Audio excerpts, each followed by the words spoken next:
Problem number 14. W3 is the region with these bounds right here.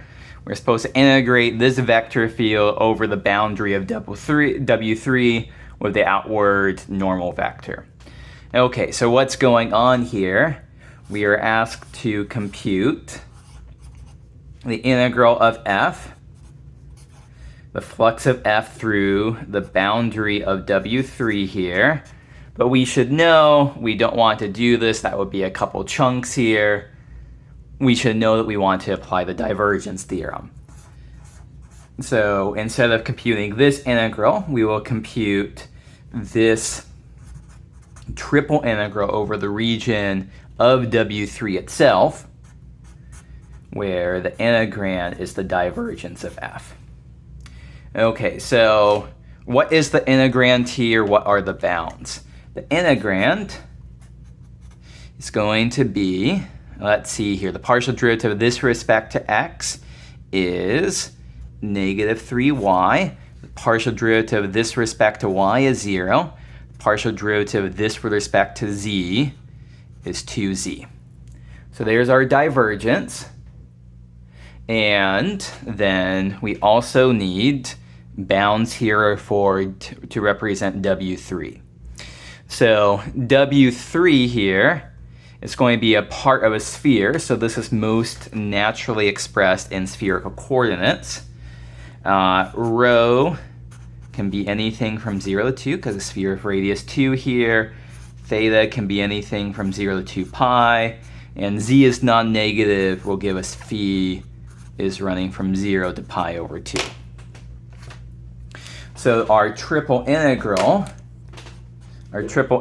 is, let's see here, theta runs from 0 to 2 pi, phi runs from 0 to pi over 2, and rho runs from 0 to 2.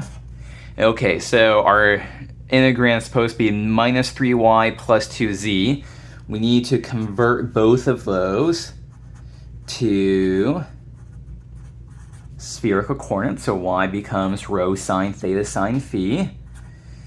Z becomes rho cosine phi. Throw in the factor of rho squared sine phi. D rho d phi d theta. Okay, so this is going to be, I'll actually go ahead and evaluate this integral, this triple integral right here. I'm going to break up into two chunks. One corresponding to the minus 3y chunk, one corresponding to the 2z chunk. So the first chunk here, I can pull out that minus 3 out in front. There will be an integral 0 to 2 pi. What depends on theta here? Just sine theta. Integral from 0 to pi over 2. What depends on phi? There's a sine phi and there's a sine phi, so sine squared phi. And then integral from 0 to 2 of rho times rho squared is rho cubed d rho. Plus 2, I'll move that out in front. Integral from 0 to 2 pi for theta, there's no theta dependence there. Times integral from 0 to pi over 2 of cosine phi times sine phi d phi times integral, we'll again have rho cubed, rho runs from 0 to 2. Okay, so we want to evaluate these two integrals here. The easiest way to see it is that the integral from 0 to 2 pi and sine theta d theta is 0. Check that for yourself. So this entire first term ends up as 0. And then for the second term here, this gives us a factor of 2 pi. This gives us a factor here. This will be rho to the 4th over 4. Plug in from 0 to 2. And then for this one right here, we can make a substitution. U is equal to sine phi. So then du becomes cosine phi d phi. When phi is 0, u is 0. When phi is pi over 2, u is 1. And so what do we have here? That's 4 pi. This is going to be 16 over 4 is 4. And this will give us a factor of 1/2. So 0 plus 8 pi here is our final answer. I think this is going to be easier to use the divergence theorem than try to do a couple of flux integrals. Okay, that's problem number 14. Problem number 15 is a picture problem. So we have these two pictures that we'll refer to. In part A, we're asked for this integral x squared y squared plus z squared. So this is a scalar surface integral from section 16.7, integral of that over h here. So h is this surface, but it really doesn't matter what surface h is, because we're just asked for, is this positive, negative, or 0? The integrand here is generally going to be positive. It's going to be positive whenever, this is not right at the origin here. So because the integrand is always going to be positive, this integral is going to be positive. Scalar surface integral, the integrand's always positive, we get something positive. Okay, that is part A. For part B and the other parts, it's all about the surface S here, right here. And so we are asked for the integral of the curl of f dot n ds here for this vector field f with that curl. And the fact that you're told this curl here, this is a little bit of a red herring, because we do not want to calculate it in this way. We want to calculate this with Stokes' theorem and because we don't know what surface S is here, so we wouldn't be able to parameterize surface S. We can't do this straightforwardly. So we are going to instead integrate along the boundary of S, f dot dr. So the boundary of S is going to be right there. We are told it's the unit circle in the xy plane. And the one catch here is that S is below the plane and it's oriented pointing outward. You can see it right there. So we are actually going to parameterize this going clockwise, not counterclockwise. This is different than usual because our surface is below the xy plane where our boundary lies, not above. So how do we parameterize the unit circle in the xy plane going clockwise? We just interchange the roles of x and y here, sine t, cosine t, instead of cosine t, sine t. And of course, z will always be 0 there. So here's our parametrization. We need a derivative of parametrization, cosine t, negative sine t, and 0. Okay, there's our derivative of parametrization. We also need, what was f? I haven't written it down yet here. Let's write that down. F is y plus z, negative x, y, z. So we want f of r of t. And so plugging in, x is sine t, y is cosine t, z is 0 in here. Y is cosine t plus 0. X is negative sine t, cosine t times 0 is 0. So there we go. F of r of t dot product r prime of t. This dot product list will be cosine squared t plus sine squared t plus 0. And that's 1. So our answer here, we are integrating, our bounds on t run from 0 to pi 1 dt. And so 2 pi is our answer for part B. Okay, so that is part B. For part C, okay, now we are asked for G is the vector field x, y, z. And so we are asked about the flux of G over the surface S, the same surface as before. Okay, so for this one, we want to use the divergence theorem. We want to use the divergence theorem. So how do we use the divergence theorem? So we want to turn this into a closed surface here.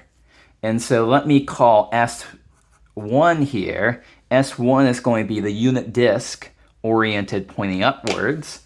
So the integral over S of G dot N ds plus the integral over S1 of G dot N ds. This is equal to the triple integral over region E, which is inside S and S1, of the divergence of G dV. So what am I doing here? I am filling in, I am closing up the surface here. I'm closing up the surface here, and I'm going to use the divergence theorem then. Okay, so we need the divergence of G. Partial derivative of this respect to x is 1, partial derivative of this respect to y is 1, partial derivative of this respect to z is 1. 1 plus 1 plus 1 is 3. So the triple integral over E of the divergence of G dV is going to be the integral of 3 over the region E is 3 times the volume of E. Okay. And so now we're asked for the integral, the flux of G over S here. Let's figure out the flux of G over S1. So the flux of G over S1, oops, I don't want a triple integral, I only want a double integral there. Okay, so this is what we're going for right here. We can parameterize the unit circle by R of xy is x, y, and 0 with normal vector 0, 0, 1 here. And so G of R of xy, what was our G? Our G was right here. X is x, y is y, z is 0. So what happens here when we do G of R dot product with our normal vector, this dot this gives us 0 plus 0 plus 0 is just 0. So this integral just ends up as 0 here. The flux through S1, this unit circ filled in unit disk here, is 0. So go back to this equation. This plus this is equal to this. We know this is positive. It's 3 times the volume. The volume is certainly positive here. This is 0. And so this is 0. This plus 0 gives us something positive. This here must be positive. Okay, that is part C. We have one more part to go here for vector field E. E is now z, x, and 2 here. So the flux over S of E dot N ds is this, what is the value here? And so we're going to do the same type of thing. I'm going to use E with a hat to mean the vector field. I'm going to use E without the hat to mean the region inside. So by the same argument as before, the divergence theorem says double integral over S of E dot n ds plus a double integral over S1 of E dot n ds is equal to the divergence of E over the region E here. In this case, the divergence of E, partial derivative of this respect to x is 0, partial derivative of this respect to y is 0, partial derivative of this respect to z is 0, the divergence is 0. And so the right side of the divergence theorem is just 0. Okay, so now we want to calculate the flux of E through S1 here. We already have a parametrization here. And so now we just need E of R of xy. So z is 0. X is x. And 2 is 2.